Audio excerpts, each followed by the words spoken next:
I have to say, though, that I'm in, I think, very friendly disagreement with some of the speakers here. I certainly agree that Social Security is an overwhelming achievement.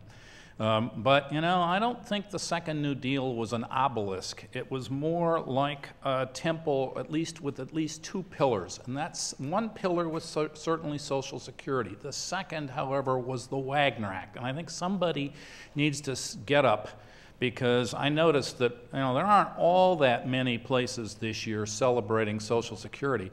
There are virtually none celebrating the Wagner Act. I mean, that's, and this needs a comment, because if you look, maybe the most singular thing about the New Deal was the way, in the middle of a giant world depression, it accommodated millions of striking workers and actually changed the legal framework to make collective bargaining possible. And it did it with a giant surge in voting turnout that should be considered part of that political mobilization associated with the Wagner Act.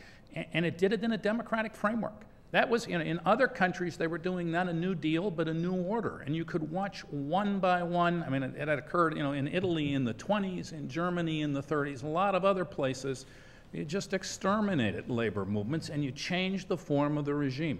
The Roosevelt achievement here is enormous, and it's very important to sort of notice that. The Wagner Act, you know, does remain the ugly duckling of the New Deal. So let me just, it has, however, I think, a very important relation to Social Security. These two acts were not born.